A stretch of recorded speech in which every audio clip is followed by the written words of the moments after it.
We should regularly wash our hands with soap and water and avoid touching our face with our hands. Even at a meeting when we have on this ministry task force, while I was speaking, I was touching my face until Minister Lawrence Wong nudged me with his elbow and said, "Stop touching your face." Let me now share about what we know about this novel coronavirus. This virus comes from the family of coronavirus, which includes other viruses such as MERS and SARS, as well as the milder variants causing common cold. The medical consensus at this moment is that the novel coronavirus is more transmissible but appears less deadly than SARS. Evidence suggests that the rate of human-to-human transmission of this virus appears to be higher than that of SARS. For now, the evidence also suggests that transmission is mostly via droplets.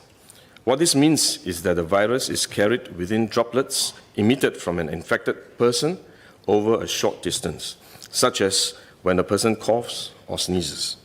If these droplets come into contact with the eyes, nose, or mouth of an individual, directly or indirectly through hands that have come into contact with these droplets, the individual may become infected. To clarify, there is no evidence currently to suggest that the virus is airborne. There are other viruses, such as the chickenpox, which can easily be transported via air currents, and do not require droplets to contact the eyes or nose. The novel coronavirus is not in this category of viruses. The novel coronavirus could also transmit through surface contact. Let me explain. When a person sneezes or coughs, the droplets fall onto the surfaces of tables and chairs, and the virus may remain alive for up to a few days. When someone else touches the surfaces of these tables and chairs, the virus can be transferred to his hands, and if he then rubs his eyes or nose without washing his hands, he may become infected. So we should wash our hands.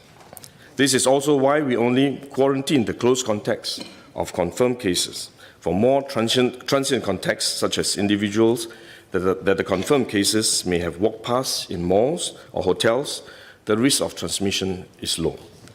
For coronavirus generally, the person is most infectious when he is displaying symptoms, or what you call symptomatic. And this is likely to be the case for the novel coronavirus as well. There is evidence of limited spread from a person without symptoms during the incubation period. However, this form of transmission may be uncommon and has so far involved isolated cases only. At this point, the evidence still points towards higher transmissibility when the person is displaying symptoms. As such, medical professionals, both overseas and in Singapore, have advised that the most effective way that we can protect ourselves is to practice good personal hygiene. We should regularly wash our hands with soap and water and avoid touching our face with our hands. These may sound simple, but actually they're very difficult to do because all of us touch our face all the time. Even at a meeting when we have on this ministry task force, while I was speaking, I was touching my face until Minister Lawrence Wong nudged me with his elbow and said, "Stop touching your face." So it is simple but extremely difficult, but are actually very effective in preventing all kinds of infection.